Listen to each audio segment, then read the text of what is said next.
Assalamualaikum warahmatullahi wabarakatuh. Hai sahabat beriman, apa kabar? Kami selalu mendoakan untuk sahabat beriman semoga sehat selalu dan tentunya selalu di bawah lindungan Allah Subhanahu wa Ta'ala. Selamat datang kembali di Pagala Channel. Video kali ini kami akan mengisahkan tentang pertemuan Nabi Musa alaihissalam dengan Nabi Khidir. Kisah ini bermula saat Nabi Musa alaihissalam ditanya oleh kaum Bani Israel tentang manusia yang paling alim di muka bumi. Dijawab oleh Nabi Musa alaihissalam, tidak ada lagi yang paling alim di muka bumi ini selain aku. Akibat jawaban itu, Nabi Musa ditegur oleh Allah Subhanahu wa Ta'ala. Tak hanya itu, Allah juga menurunkan wahyu kepadanya. Sesungguhnya aku memiliki seorang hamba di pertemuan dua samudera yang lebih alim darimu. Nabi Musa alaihissalam menjadi penasaran, wahai Tuhanku, bagaimana aku bisa bertemu dengannya? Allah Subhanahu wa Ta'ala menjelaskan, bawalah olehmu seekor ikan, lalu simpan dalam keranjang. Di mana ikan itu akan menghilang, di sanalah hamba itu berada. Hamba yang dimaksud tak lain adalah Nabi Khidir alaihissalam. Singkatnya kisah, Nabi Musa mengambil seekor ikan lalu memasukkannya ke dalam keranjang. Setelah itu dirinya berangkat ditemani seorang pemuda muridnya yang bernama Yusya ibnu Nun. Tibalah keduanya di sebuah batu besar, tetapi bermaksud untuk merebahkan kepala sejenak. Keduanya justru tertidur, sementara ikan yang ada dalam keranjang mulai meronta hingga akhirnya keluar dan terjun ke lautan. Kejadian ini pun diabadikan dalam Al-Quran dalam surah Al-Kahf. Lalu ikan itu melompat dan mengambil jalannya ke laut. Ketika Nabi Musa terbangun, kawannya lupa mengabarkan kepadanya tentang keberadaan ikan tersebut. Keduanya justru melanjutkan perjalanannya selama sehari semalam. Keesokan harinya, Musa baru berkata kepada muridnya, bawalah kemari makanan kita. Sesungguhnya kita telah merasa letih karena perjalanan kita ini. Semula memang Nabi Musa alaihissalam seperti yang tidak mendapat rasa letih, hingga tibalah di tempat yang diperintahkan Allah Subhanahu wa Ta'ala dan bertanya demikian. Muridnya lantas menjawab, tahukah engkau tatkala kita mencari tempat berlindung di batu tadi? Sesungguhnya aku lupa bercerita tentang ikan itu dan tidak ada yang melupakanku kecuali setan, dan ikan itu mengambil jalannya ke laut dengan cara yang sangat aneh. Benar sekali, ikan itu mengambil jalannya di laut sehingga Musa dan muridnya pun terheran-heran. Musa kembali berkata, itulah tempat yang kita cari. Akhirnya keduanya pun kembali mengikuti jejak mereka semula. Keduanya menyelusuri jejak mereka semula hingga sampai lagi di batu yang besar. Tiba-tiba ada seorang pria yang berselimutkan sebuah kain. Musa pun mengucapkan salam dan dijawab oleh pria berselimut yang belakangan dikenali sebagai Khidir itu. Bagaimana salam di tempatmu? Musa lalu memperkenalkan diri. Aku adalah Musa. Ditanya oleh Khidir, apakah Musa kaum Bani Israel? Musa menjawab, benar. Aku menemuimu agar engkau mengajariku sebuah ilmu. Kemudian Musa meminta izin untuk mendampingi dan mengikuti Khidir. Namun keinginannya itu diragukan oleh hamba soleh itu. Sesungguhnya kamu sekali-kali tidak akan sanggup sabar bersamaku, wahai Musa, sebab aku memiliki sebuah ilmu Allah yang telah diajarkan kepadaku, namun tidak engkau ketahui. Begitu juga engkau memiliki ilmu Allah yang telah diajarkannya kepadamu, tetapi tidak aku ketahui. Musa pun berusaha meyakinkan Khidir, insya Allah engkau akan mendapati aku sebagai orang yang sabar, dan aku tidak akan menentangmu dalam sesuatu urusan pun. Secara tidak langsung, Khidir menjanjikan kepada Musa bahwa kemampuannya untuk bersabar ditentukan oleh perkenaan dan kehendak Allah Subhanahu wa Ta'ala. Tak lupa, sang hamba memberi persyaratan kepada Musa agar tidak bertanya apa-apa kepadanya sampai dirinya menjelaskan semua alasan di balik apa yang dilakukannya. Jika engkau mengikutiku, janganlah engkau menanyakan kepadaku tentang sesuatu apapun sampai aku sendiri menerangkannya kepadamu. Berjalanlah Nabi Musa dan Nabi Khidir menyelusuri pinggiran pantai. Saat ingin menyeberangi pantai yang lain, keduanya mendapati kapal kecil yang tengah mengangkut para penumpang. Untungnya, para awak kapal telah mengenali Khidir. Singkatnya, mereka pun membawa Khidir dan Musa menuju pantai yang dituju tanpa diminta imbalan apapun. Di saat demikian, keduanya melihat seekor burung yang hinggap di pinggir kapal. Lalu sang burung meminum sedikit air laut dengan paruhnya. Khidir berbisik kepada Musa, "Demi Allah, tidaklah ilmuku dan ilmumu di sisi Allah kecuali seperti air laut yang diambil burung itu dengan paruhnya." Saat keduanya berada di dalam kapal, Nabi Musa merasa heran luar biasa karena melihat Khidir melubangi kapal tersebut dengan melepas salah satu papannya. Musa pun lupa dan ingkar akan janjinya. Dalam pikirannya, setiap kerusakan di muka bumi adalah kejahatan, dan kejahatan lebih berat lagi karena dilakukan kepada orang-orang yang telah berbuat baik kepada dirinya.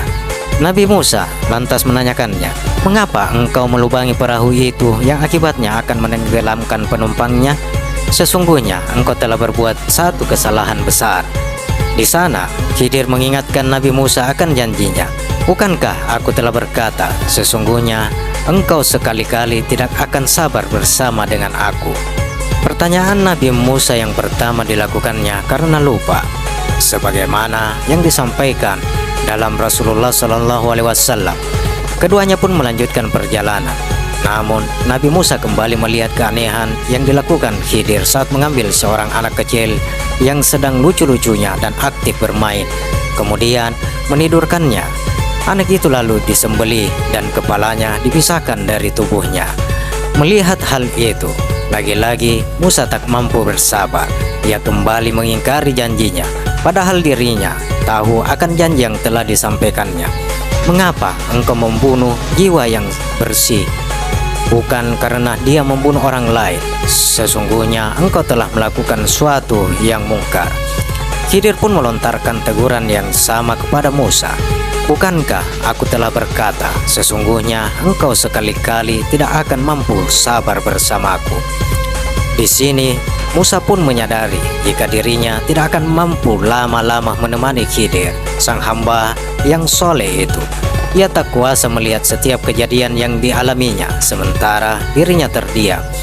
Keadaan itu kembali kepada dua hal. Pertama, kembali kepada tabiat Musa sebagai sosok yang berjiwa pemimpin. Musa mungkin sudah terbiasa kritis atas setiap apa yang telah dilihatnya. Di saat yang sama, ia tidak biasa berdiam diri ketika melihat perkara yang tidak disukainya. Kedua, syariat Musa tidak membenarkan pembunuhan terhadap seorang anak, kemudian membiarkan pembunuhnya, bagaimanapun keadaan pelakunya. Artinya, dalam hal ini, Nabi Musa mengakui kesalahan yang dilakukannya terhadap Khidir. Karenanya, ia kembali meminta kesempatan yang ketiga dan berjanji, jika kembali bertanya sesuatu, dirinya berhak untuk berpisah dan ditinggalkan Khidir. Mereka pun melanjutkan perjalanan sampai di suatu kampung yang penduduknya kikir. Mereka berdua mencari orang-orang yang berkenan menjamu, namun tidak mendapatkan seorang pun. Meski demikian, Khidir tetap memperbaiki sebuah dinding rumah di kampung tersebut yang nyaris roboh. Lagi-lagi merupakan perkara aneh, mereka diketahui sebagai kaum yang kikir. Namun Khidir mau memperbaiki dinding rumah mereka tanpa mendapat imbalan apapun. Disinilah Musa sudah memilih untuk berpisah dengan Khidir. Hal itu ditunjukkan dalam pertanyaannya tentang alasan mengapa Khidir mau memperbaiki rumah para penduduk kampung itu tanpa imbalan sedikit pun. Padahal dari mereka tidak ada yang mau menyambut dan menjamu mereka.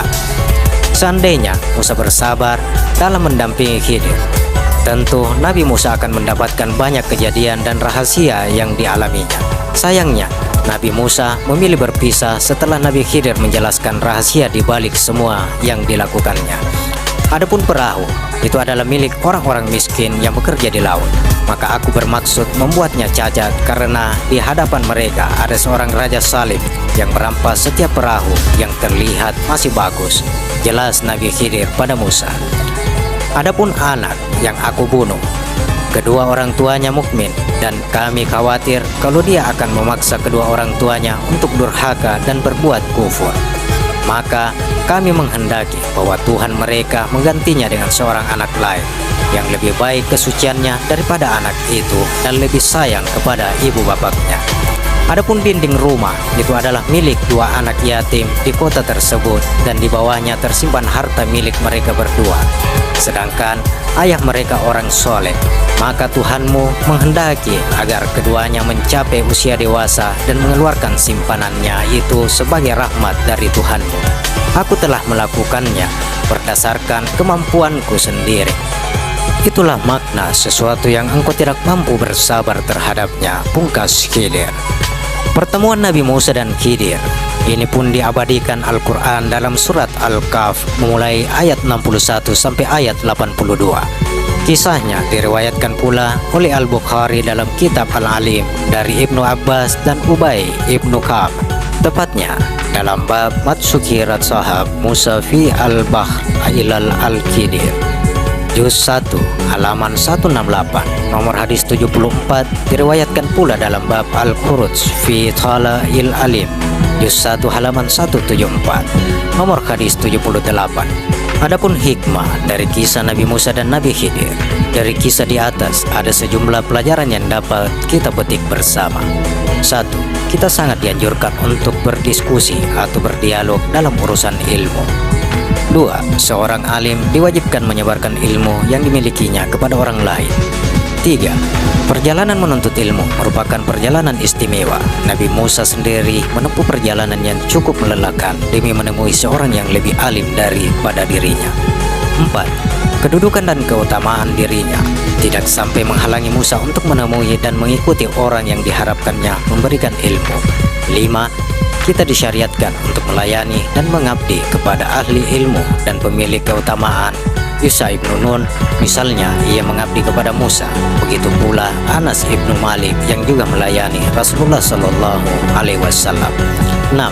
Seorang hamba diperkenankan bercerita rasa lelah, kesulitan yang dialaminya, atau keadaan penyakit, dengan catatan tidak membenci atau menyalahkan takdir yang telah ditetapkan untuk dirinya. 7.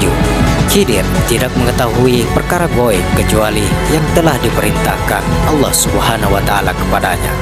8. Kisah di atas meyakinkan kepada kita bahwa Allah Subhanahu wa Ta'ala Maha Kuasa untuk menghidupkan sesuatu yang sudah mati, seperti menghidupkan ikan yang dibawa Nabi Musa. 9. Melalui hadis itu, kita dianjurkan untuk tetap bersikap lemah lembut kepada pengikut atau melayani kita. Contohnya sikap Nabi Musa terhadap muridnya yang lupa mengabarkan akan kehilangan ikan tersebut. 10. Nabi Khidir telah melubangi kapal dan membunuh seorang anak, namun kemudian dikabarkan bahwa apa yang dilakukannya semata-mata perintah dan kehendak Allah sebagai bentuk kasih sayangnya. 11. Seorang yang bermaksud mengerjakan sesuatu di masa yang akan datang disunnahkan mengucap insya Allah, yang artinya jika Allah menghendaki. 12. Di antara etika seorang murid atau santri di hadapan gurunya adalah menunjukkan sikap sabar dan menaati setiap perintahnya.